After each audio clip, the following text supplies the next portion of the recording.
He was a man who measured the world in dollars and data, a titan of industry whose name was a synonym for success.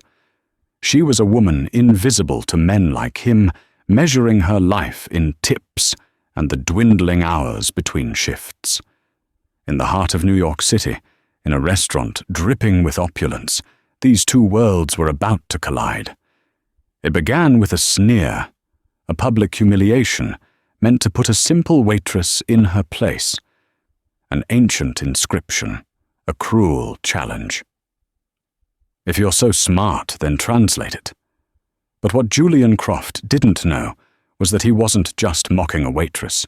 He was challenging a ghost from a past he never knew he had, and her answer would shatter his entire world.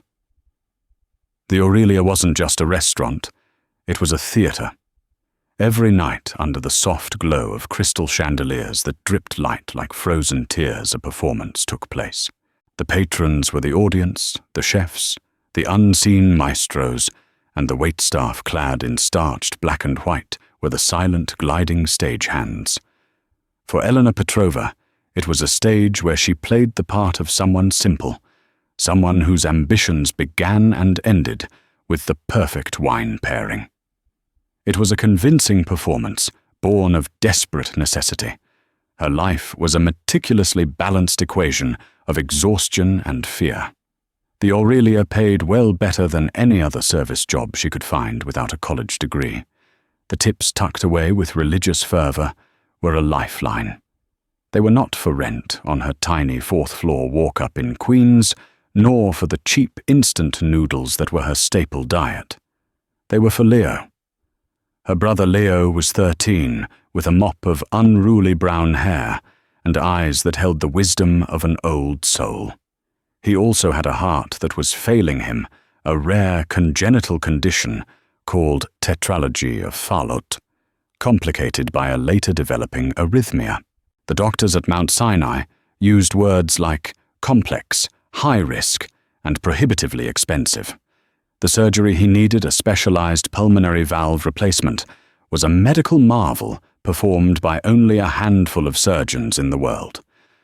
One of them, a Dr. Anya Sharma, was pioneering a new technique, but her consultation fee alone was more than Elena made in 6 months. So Elena worked. She worked double shifts until her feet were a geography of blisters, and her smile felt like a mask hardening on her face. During her 30-minute breaks, huddled in the cramped staff locker room, she wouldn't scroll through social media. She would pull out a worn, dog-eared copy of Marcus Aurelius's Meditations in the original Greek. She would trace the ancient words her father had taught her, the Stoic philosophy, a strange comfort against the screaming anxiety that was her constant companion. Her parents, Dr. Ivan and Dr. Lena Petrova, had been brilliant linguistic historians at Oxford. They moved in a world of forgotten dialects and ancient texts, a world of intellectual wonder they had lovingly shared with their daughter. They could translate Ugaritic cuneiform as easily as others read the morning paper. They had been Elena's universe. And then a patch of black ice on a winding country road had stolen them both, leaving Elena at 19, the sole guardian of a sick child in a country that was not her own. The prestigious scholarship to Oxford, the future laid out for her, had vanished with the screech of tires. She had dropped out, cashed in what little was left, and moved to New York for Leo's specialists, trading the hallowed halls of academia for the polished floors of the Aurelia. Her manager, Mr. Dubois, was a Frenchman with a perpetually pinched expression who valued precision above all else. Elena, he'd say, his voice a low hiss. Table 7, the Crofts. Do not, and I repeat, do not make a mistake. Mr. Julian Croft is particular. Elena knew the name. Who didn't? Julian Croft was the boy genius CEO of Croft Innovations, a tech behemoth that specialized in predictive AI and quantum data analysis.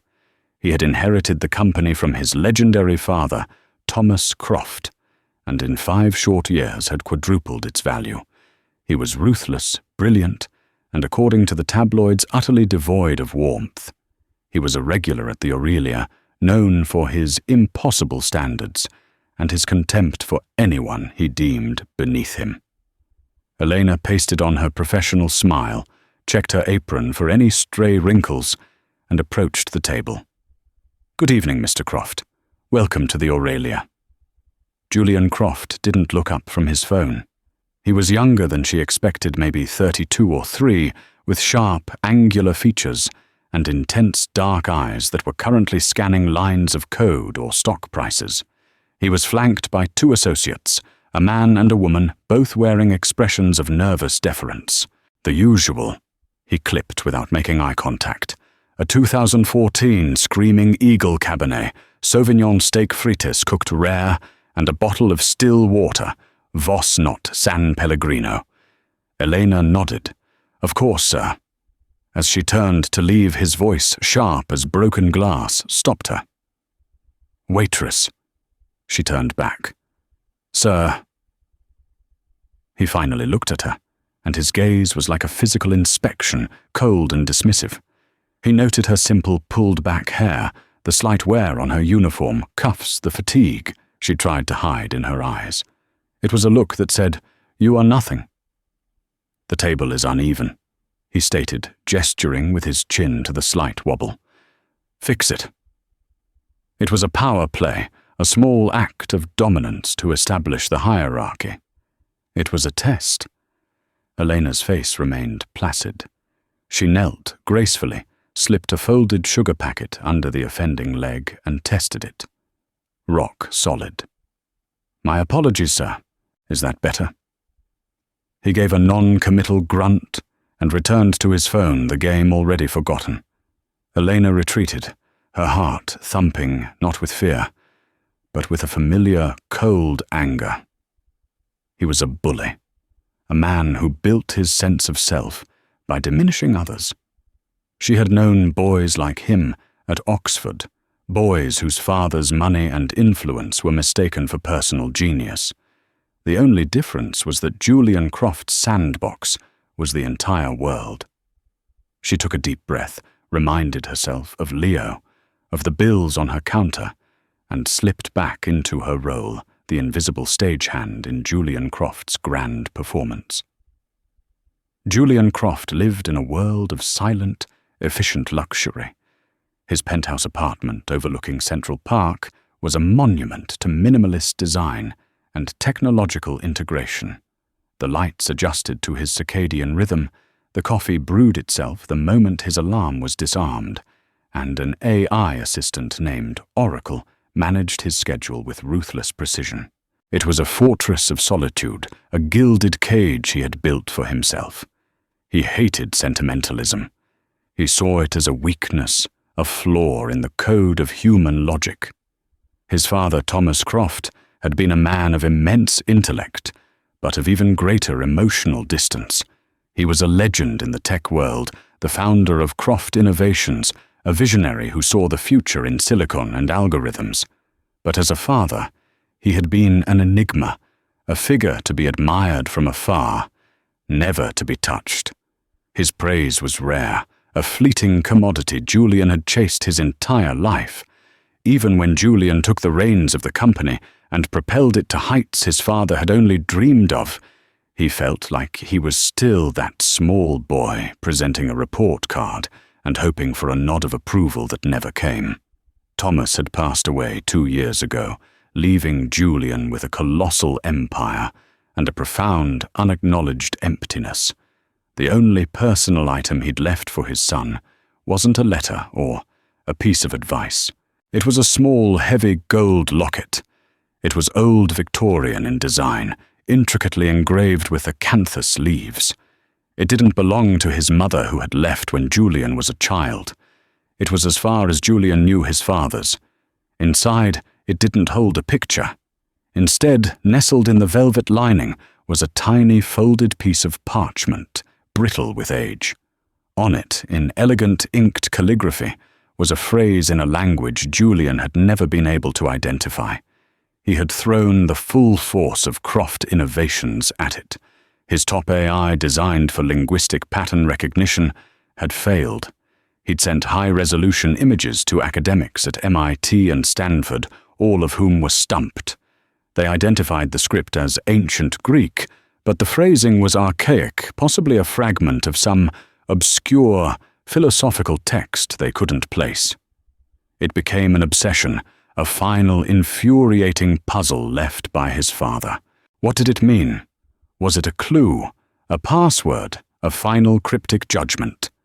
The inability to solve it was a constant, gnawing reminder of his own limitations, a failure his father could somehow still witness. Tonight's dinner at the Aurelia was a celebration of a hostile takeover of a smaller but innovative rival, a company called Nexus Dynamics. His associates, Mark and Jessica, were fawning over him, their laughter a little too loud, their praise a little too lavish. Absolutely brilliant, Julian. The way you leveraged their debt against them. Poetry, Mark said, raising his glass of the eye-wateringly expensive Cabernet.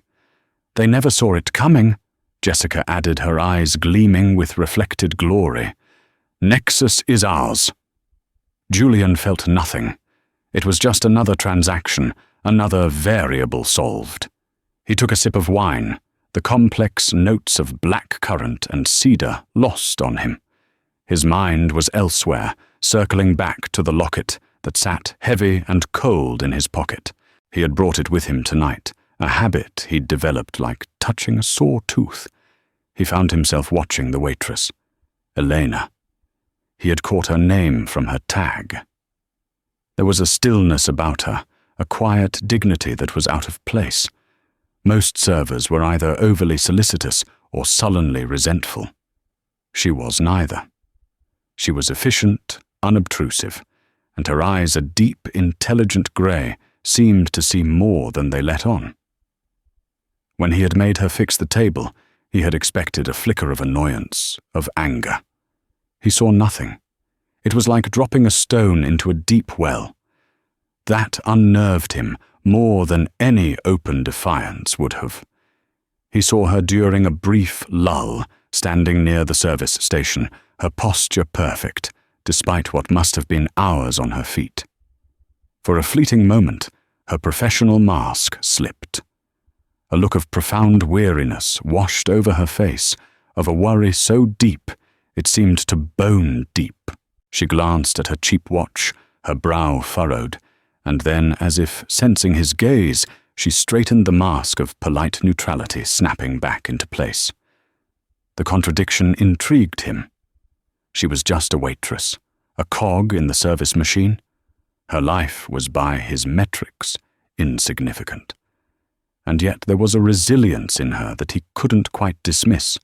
It irritated him. It was an anomaly in his perfectly ordered world, a piece of data that didn't fit the algorithm.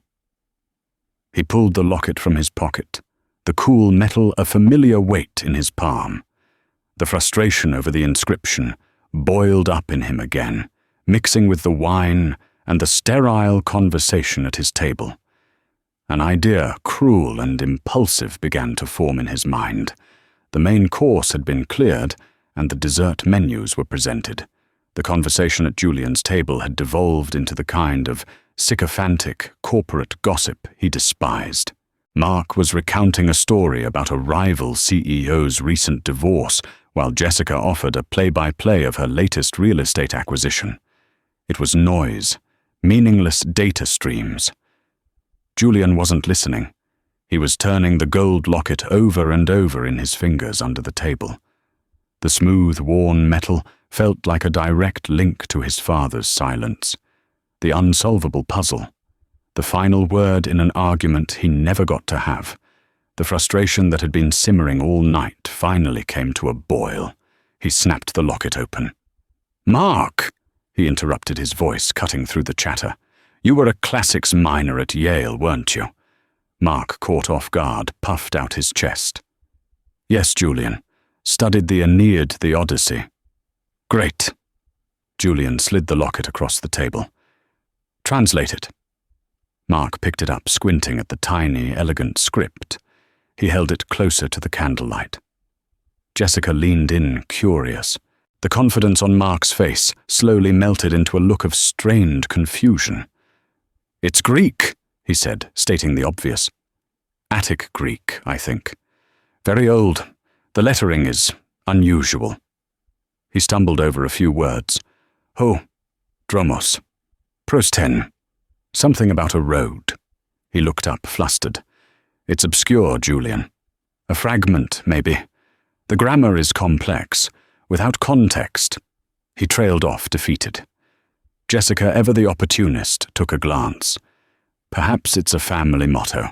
Some things aren't meant to be translated, Julian. They're meant to be felt." Julian sneered at her vacuous platitude. "Don't be an idiot, Jessica. It's meant to be understood." He snatched the locket back, his irritation mounting. All the king's horses and all the king's men, his AI, his academics, his Yale-educated sycophants, and none of them could crack this simple code. His world was built on finding answers, on the principle that every problem had a solution if you just had enough processing power. This small piece of parchment was a defiant, infuriating exception. It was then that he saw her. Elena. She was standing a few feet away, refilling water glasses at an adjacent table, her movements economical and quiet. She was a fixture part of the restaurant's background hum.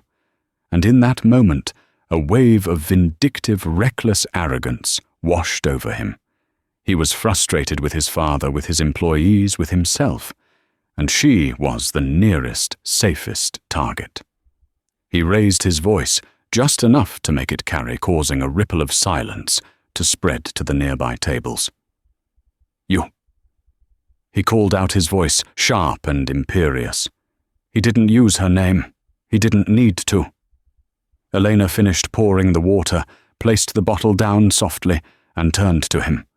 Her face was a perfect mask of professional calm, but her heart had begun a frantic, panicked beat against her ribs. She had been observing the exchange, had seen the locket, and a jolt of recognition had shot through her. "Yes, sir," she asked, her voice steady. Julian leaned back in his chair, a cruel smirk playing on his lips. He held up the locket, dangling it from its chain. The candlelight caught the gold, making it gleam. Mark and Jessica exchanged uneasy glances, sensing their boss was about to engage in some sport. "We have a little puzzle here," Julian announced, his voice projecting for all to hear. "My highly educated colleagues from our country's finest institutions are stumped." He gestured to the locket. "You work here? You must see all sorts of people, hear all sorts of things. Maybe you have a hidden talent." He paused, letting the humiliation hang in the air. Diners were watching now, their conversations faltering. Mr. Dubois was hovering near the kitchen door, his face a thundercloud of anxiety. "So what do you say?" Julian's voice dripped with condescending mockery. He pushed the locket towards her across the white linen. "If you're so smart, then translate it." The challenge was laid down. It was absurd. It was insulting. It was a public display of his power and her powerlessness. He expected her to stammer, to blush, to apologize for her inability to perform this impossible task. He wanted to see her shrink. He wanted to demonstrate to everyone in the room, and perhaps to the ghost of his father, that he was in control. Elena stood frozen for a heartbeat. Every instinct screamed at her to run, to apologize, to murmur that she couldn't possibly, and retreat to the safety of the kitchens. To expose herself was to risk everything. To reveal her education, her background would invite questions she couldn't answer. It would shatter the carefully constructed anonymity that protected her and Leo. But then she looked at the locket. She saw the delicate, familiar script.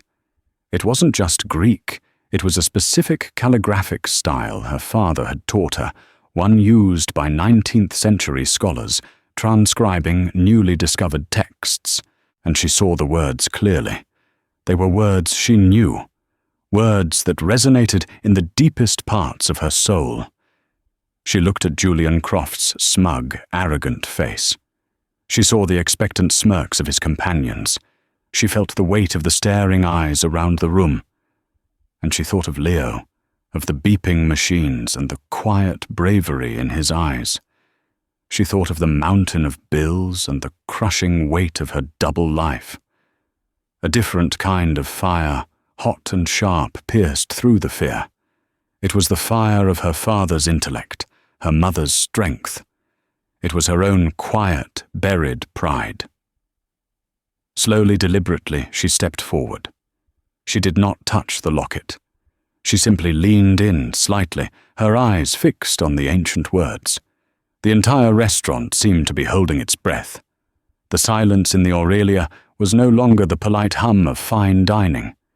It was a thick, taut thing stretched to its breaking point. Every eye was on the waitress and the billionaire. Mr.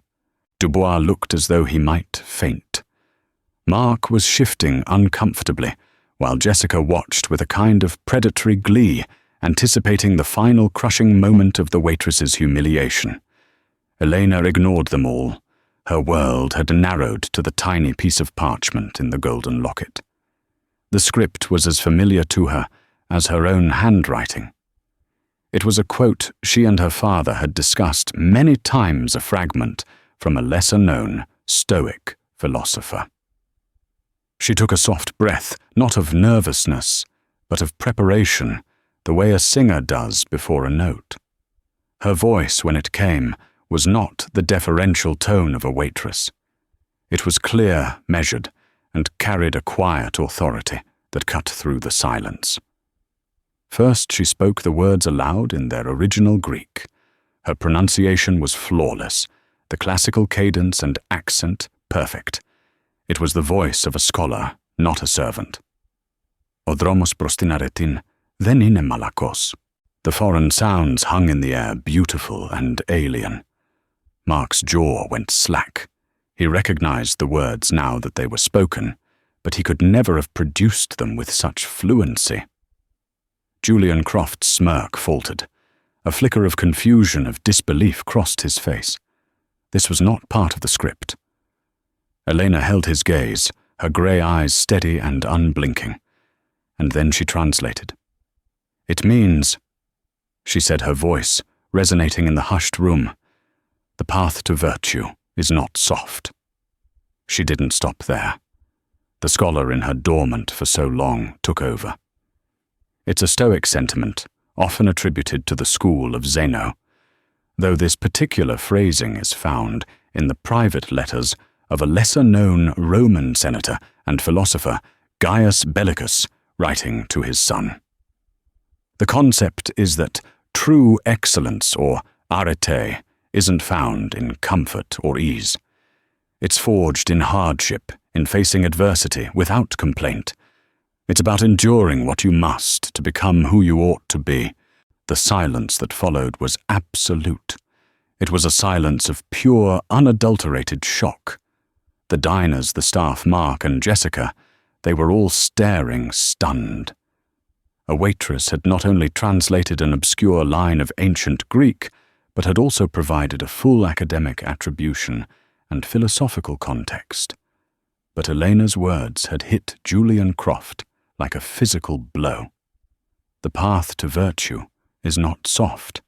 It was exactly the kind of thing his father would say. It was the ethos by which Thomas Croft had lived his entire life.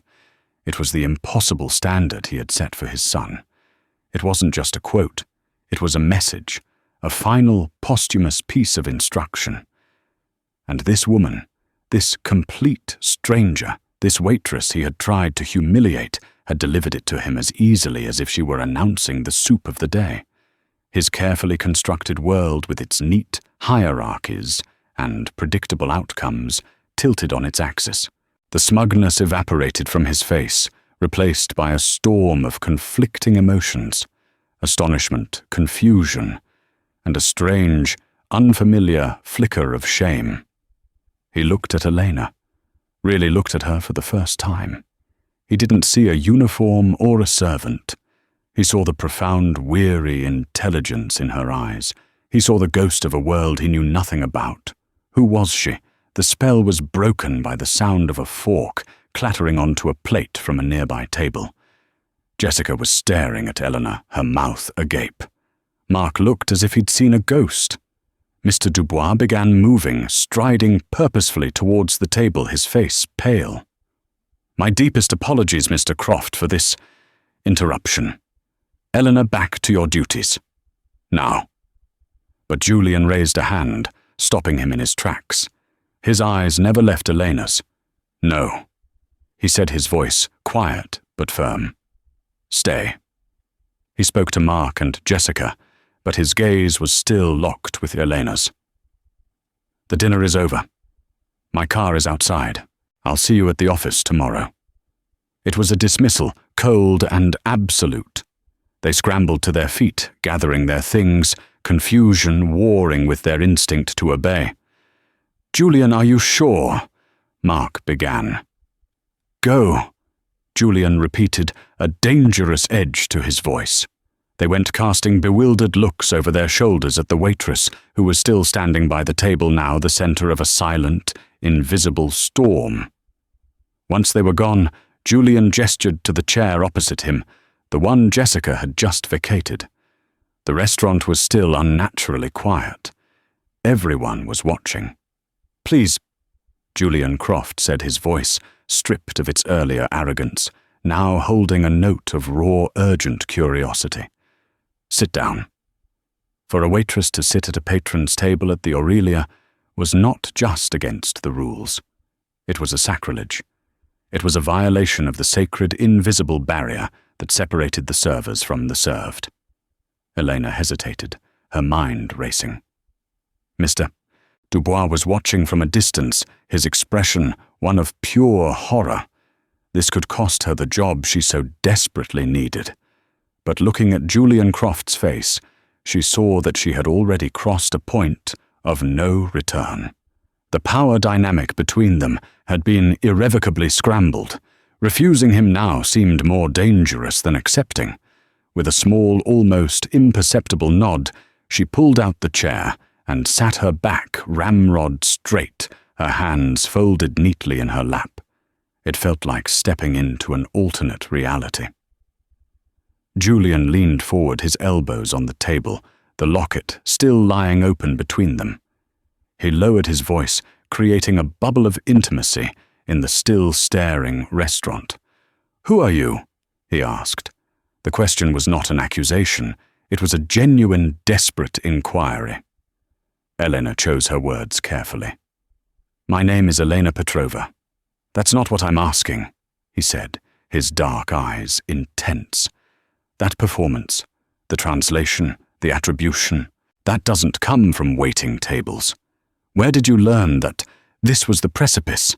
She could create a story about a hobby, an online course, or she could give him a sliver of the truth." Something in his shocked, searching expression made her choose the latter. "My parents were academics," she said softly. "Linguists. They taught me." She left it at that, the past tense, hanging in the air. Julian processed this. It explained the skill, but not the circumstance. "Academics. And you're working here. Why?" Elena's jaw tightened. The wall around her heart, the one that protected the raw, aching vulnerability of her life with Leo, went up. "Life is complicated, Mr. Croft." He could see the wall. He could sense the pain behind her guarded expression. A year ago, an hour ago, he would have pushed pride, used his power to extract the information he wanted. But the ground beneath his feet had shifted. She had, in one clean, intellectual stroke, disarmed him. He felt a flicker of respect, an emotion he rarely felt for anyone. "You're right," he said, surprising himself. He gestured to the locket. "This belonged to my father. I've had the best minds, the most advanced technology trying to decipher that for 2 years, and you did it in 20 seconds. He paused, looking not at her, but at the inscription, as if seeing it for the first time. The path to virtue is not soft. He was trying to tell me something. He looked back up at Eleanor. What you have, that's not just a skill. It's a gift, a mind that can see patterns and context others miss. It's wasted here. Eleanor's breath hitched. She knew what was coming next, but it seemed too fantastic, too impossible to be real. I want you to come work for me, Julian stated. It wasn't a question. At Croft Innovations. Elena blinked. Work for you? Doing what I don't have a degree. I don't have any corporate experience. I don't care about that, he said, waving a dismissive hand. Degrees and resumes are for unimaginative HR departments. I care about results. I have a problem, a major one. My company is developing a new generation AI, a predictive analytics engine we call Delphi. It's designed to analyze global data, financial, political, social, and identify future trends. But it's hitting a wall. It can process data, but it struggles with context, with the nuances of human language, culture, and history. It can't understand why things happen. It lacks wisdom. He leaned in closer, his voice filled with a sudden, startling passion. You do what my multi-billion-dollar AI can't. You saw not just the words, but the meaning behind them, the history, the philosophy. I want you on the Delphi project. As a contextual analyst. A consultant, I don't care what we call it. I'll create a position for you. Elena's mind was reeling. A job, a real job, at one of the most powerful tech companies in the world. The salary alone would. She didn't even dare to imagine. It was a lifeboat in the middle of a hurricane. It could mean Dr. Sharma. It could mean Leo's surgery. It could mean everything. But a thread of suspicion, a cord of self-preservation, pulled her back. Why? She asked, her voice barely a whisper. Why me? You could hire any PhD in the world. Because I already tried. He shot back, a hint of his old frustration returning. They're all specialists.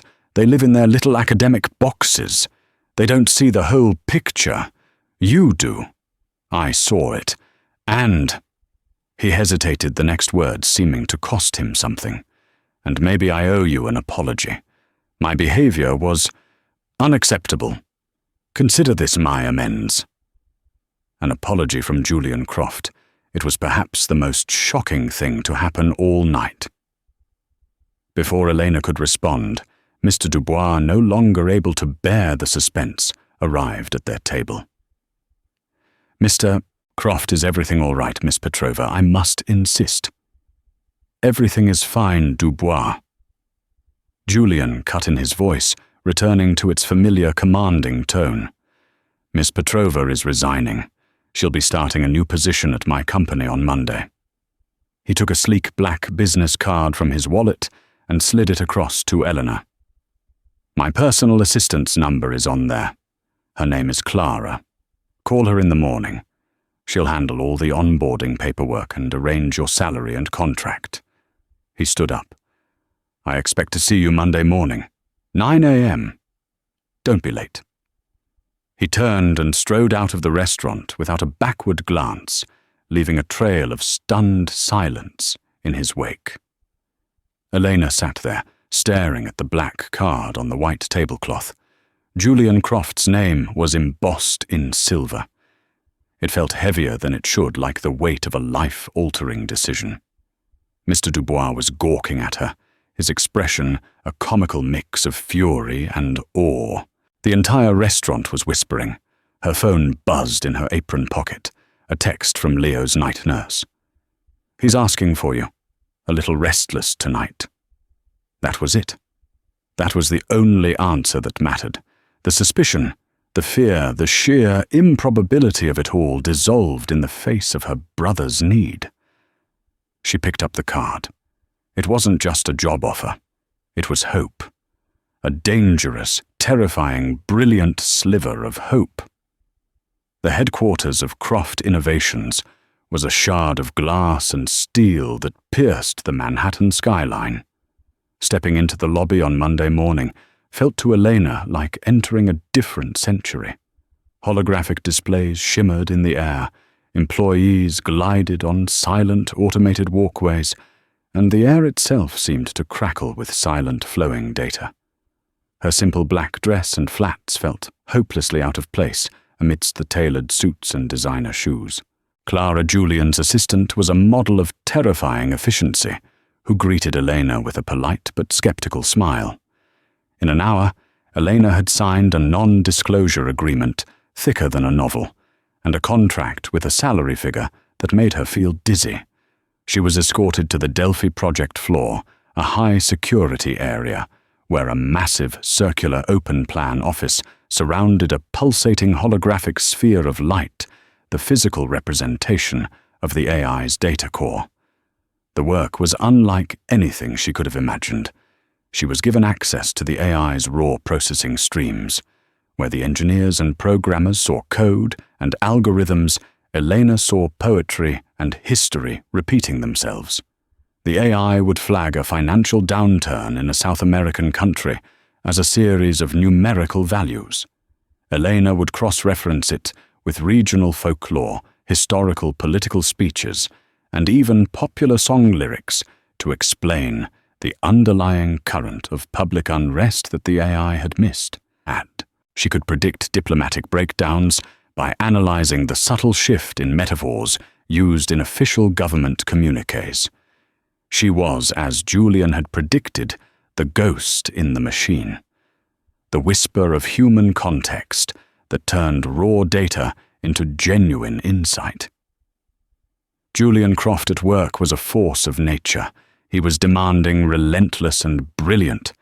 But with her, he was different. The arrogance he showed the world was replaced by a sharp, focused curiosity.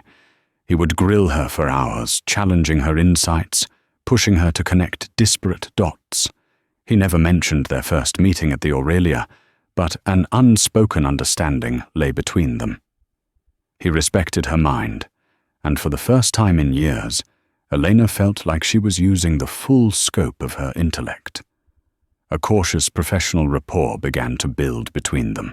A month into her new job, after a particularly grueling session, where Elena's analysis of ancient trade routes predicted a modern shipping lane disruption, saving the company millions, Julian called her into his office.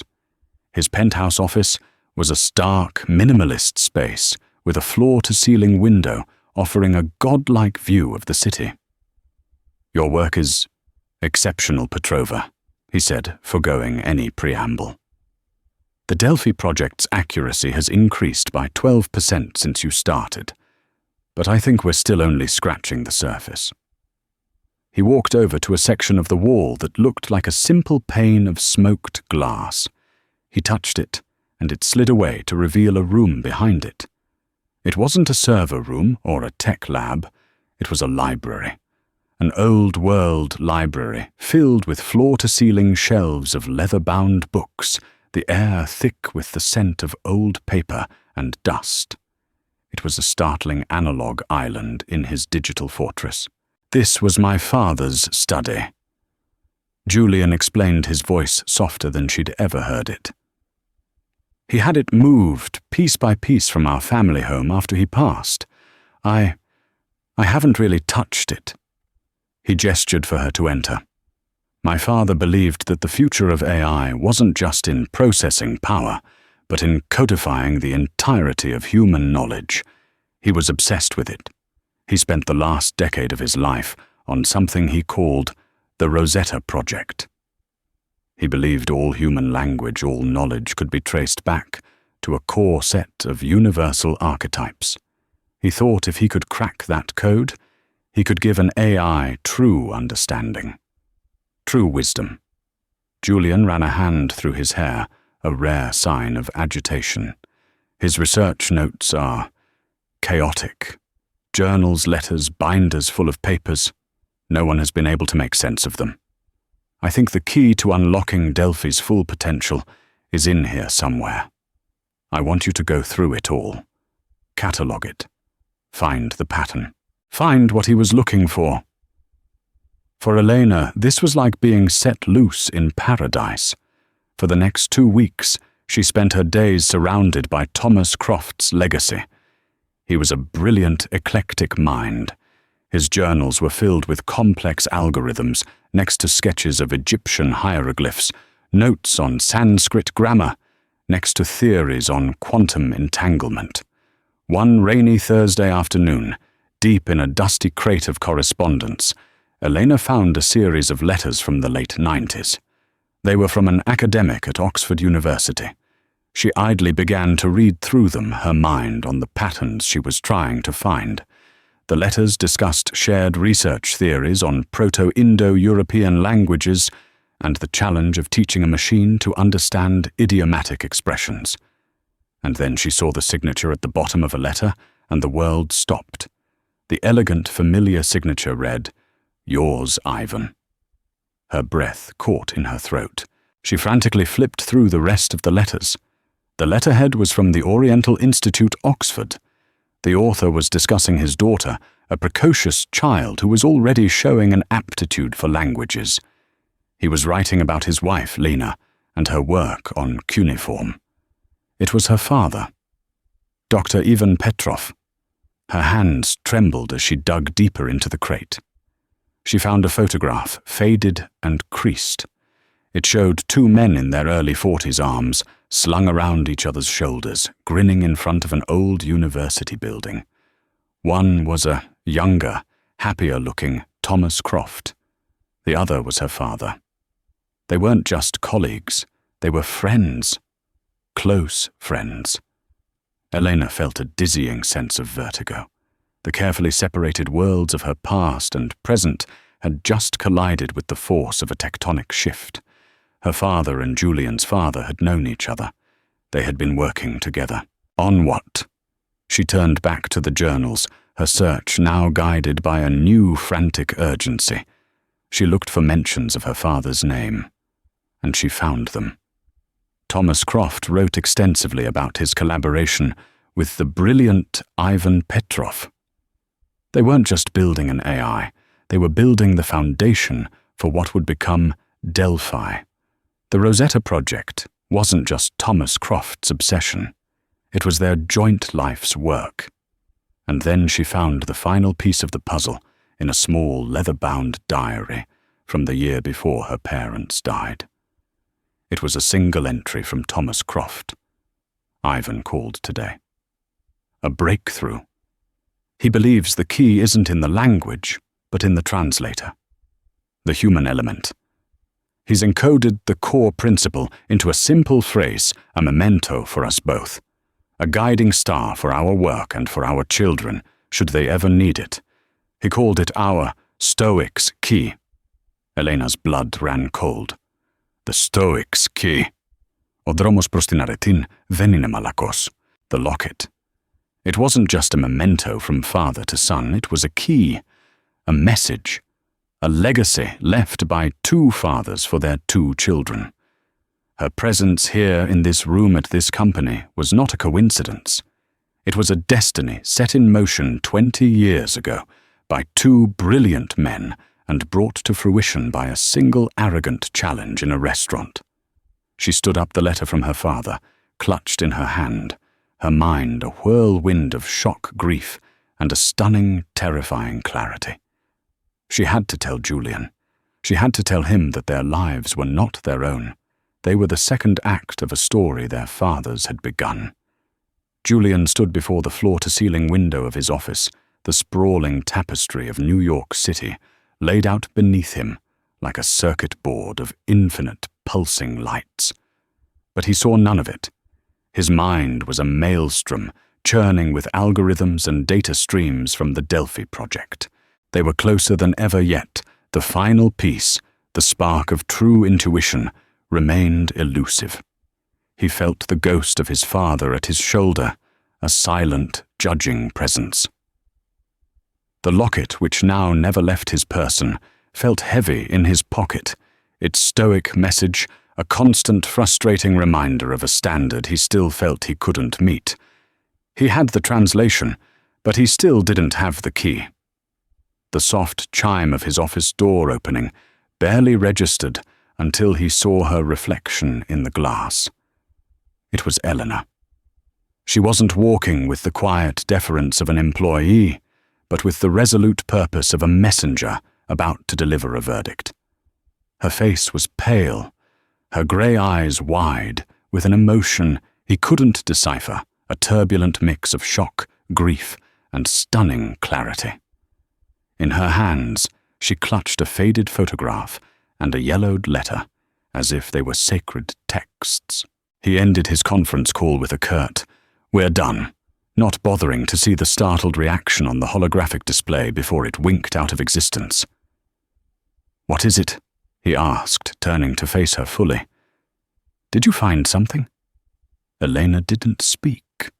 The walk from the quiet, dusty library to the sterile, futuristic expanse of his office had felt like a journey across a century. Each step echoed with the ghosts of two men whose ambitions and friendship had unknowingly shaped her entire life.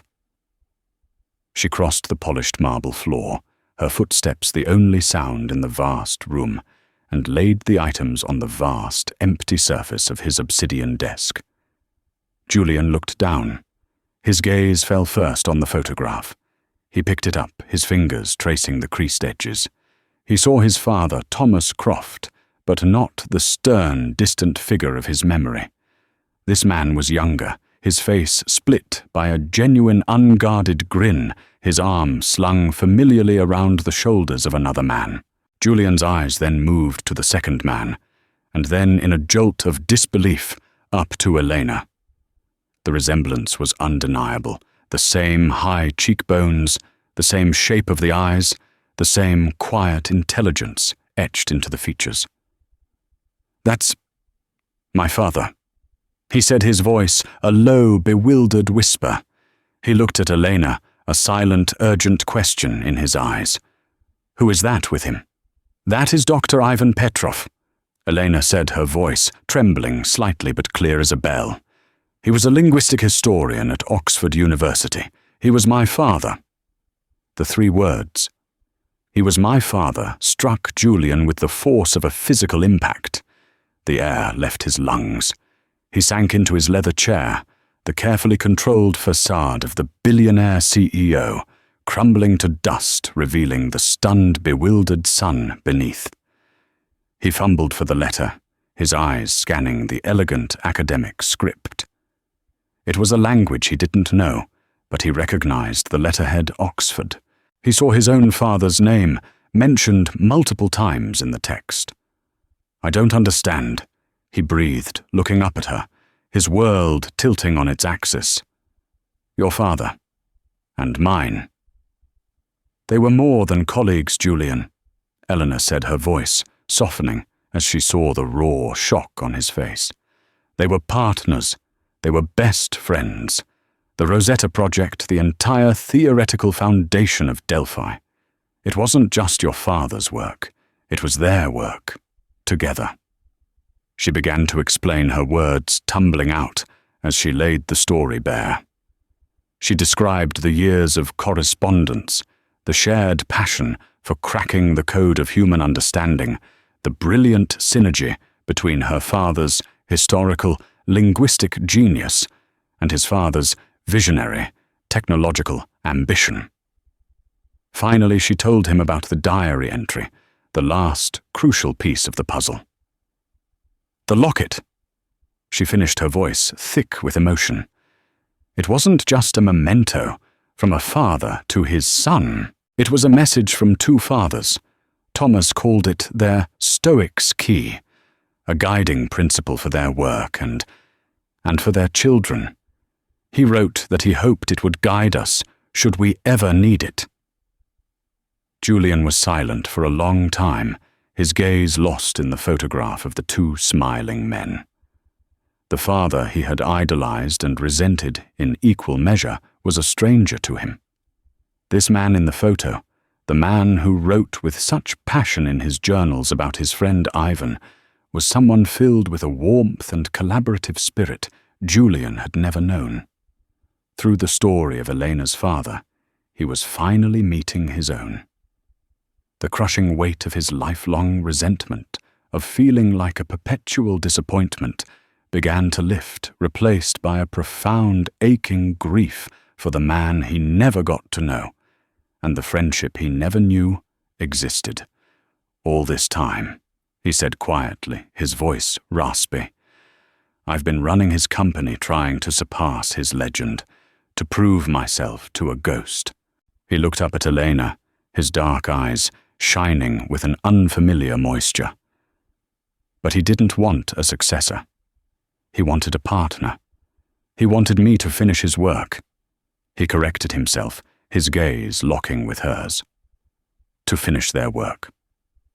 In that moment of shared revelation, the final vestiges of their former roles, CEO and Waitress employer and employee, dissolved into nothing. They were simply two people, orphaned children, of a shared extraordinary legacy they were only just beginning to comprehend. The days that followed were a blur of intense, feverish collaboration. They sealed themselves away in the library, spreading the journal's letters and schematics across the long mahogany table. It was a perfect fusion of minds. Julian could look at a complex algorithm of his father's and immediately see its application, while Eleanor could read a philosophical notation from her father and understand the ethical framework it was meant to build. They argued, they debated, they challenged each other, piecing together the grand design their fathers had envisioned. They discovered the truth: Delphi was never meant to be a purely autonomous AI. It was designed for a human partner, a translator, whose empathy and contextual understanding would guide its logic. The AI was the engine, the human was the soul. One night, surrounded by towering stacks of books and half-empty coffee cups, Julian looked across the table at Elena.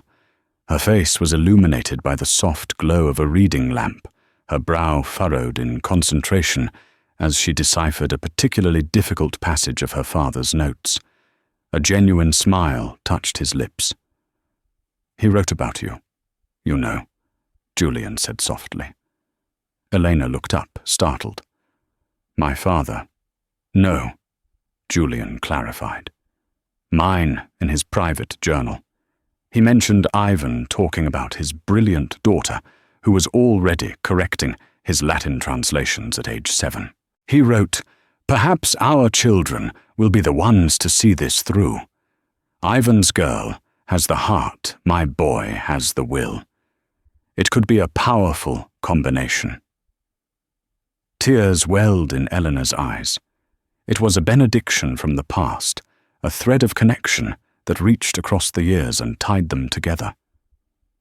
It was in that moment of fragile connection that her phone vibrated sharply against the table. The caller ID read, "Mount Sinai, Pediatric Cardiology." A cold dread washed over her. She answered her voice, a strained whisper. "Hello." The voice on the other end was calm but firm, a doctor explaining that Leo had developed a complication, a severe arrhythmia. His condition was deteriorating more quickly than they had anticipated. They needed to consider more aggressive high-risk options. They needed to act soon. The world narrowed to the doctor's dispassionate words. The library, the legacy, the billion-dollar company, it all vanished. There was only Leo, her little brother, her entire world slipping away. She turned from Julian, trying to hide the silent tears streaming down her face, the tremor in her hands. When she hung up, a choked sob escaped her. Julian was by her side in an instant. He had seen the terror bloom on her face. "Elena, what is it? What's wrong?" And the dam of her resilience, the wall she had so carefully maintained for years, finally broke. She told him everything. She told him about the constant fear, the mountain of debt, the impossible dream of getting Leo, the one surgeon who could save him, Dr. Anya Sharma, and the crushing weight of knowing she was failing. Julian listened, his expression hardening into one of intense, focused resolve. This was not a data problem to be analyzed. It was a human problem to be solved. When she was finished, he took his phone, not with the arrogance of a man who buys his way, but with the certainty of a man who builds what is needed. He made one call. "Get me Dr. Anya Sharma at Mount Sinai," he commanded his assistant. There was a pause. "I don't care that she's in surgery. I don't care that she doesn't take unscheduled calls. Tell her it's Julian Croft, and I am establishing a permanent research grant for her department, effective immediately. I'll hold." Within a week, Leo was in a private room in the most advanced cardiac unit in the country. The grant from Croft Innovations had not only secured Dr. Sharma's immediate attention, but had also fast-tracked the acquisition of a new piece of experimental surgical equipment she had been lobbying for. Eleanor and Julian sat in the sterile, silent waiting room for 9 agonizing hours.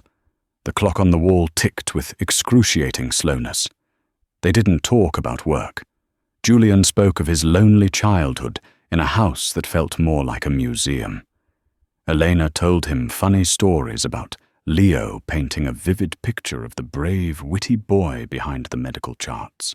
In that shared, terrifying limbo, they were not partners or colleagues. They were just two people holding on to a fragile sliver of hope. Finally, the doors to the surgical wing swung open. Dr. Sharma appeared, her scrubs pulled down, a tired but brilliant smile on her face. "The procedure was complex," she said, looking directly at Elena, "but it was a complete success. His new valve is working perfectly. He's a strong kid. He's going to be just fine."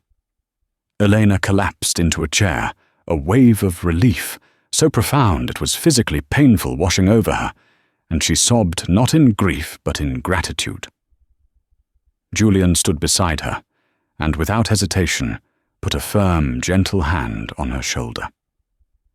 Later they stood together, outside Leo's room in the ICU, looking through the glass at the small, sleeping boy, hooked up to monitors that beeped with a steady, reassuring rhythm. The path to this moment had been forged in hardship, paved with loss and sacrifice. It had been anything but soft, but standing there watching her brother breathe easily for the first time in years, Eleanor knew it had led them to a place of grace. Julian looked from Leo's peaceful face to Eleanor's tear-streaked one. "Our fathers," he said, his voice low and full of wonder, "they gave us a map, but we choose the destination." Their path forward was clear. It was no longer about fulfilling a legacy that was left to them, but about building their own. Together they would guide Delphi, not just as a tool for profit, but as a force for understanding. Croft Innovations was reborn, and so were they. They were a powerful combination, just as his father had predicted, bound by a shared past, and building a shared future, proving that the hardest paths often lead to the most virtuous destinations. What began as an act of cruel arrogance in a gilded restaurant became a journey into the past that unlocked an entire future. Julian Croft, the billionaire who thought he had all the answers, learned that true wisdom isn't found in a line of code, but in the human heart. Elena Petrova, the waitress who had been rendered invisible by circumstance, discovered that her greatest hardship was the key to her greatest strength. Their story is a powerful reminder that we are all connected in ways we can't possibly imagine, our lives secretly intertwined with the legacies and dreams of those who came before us. It teaches us that behind every face there is a story of immense depth and potential waiting for a chance to be read. So the next time you're about to judge someone based on their job or their uniform, remember Elena and Julian, and choose kindness, choose curiosity. Because you never know whose world you're about to change. If this story resonated with you, please hit that like button. Share it with someone who needs to hear it, and be sure to subscribe to our channel for more real-life stories that inspire and move you. Thank you for listening.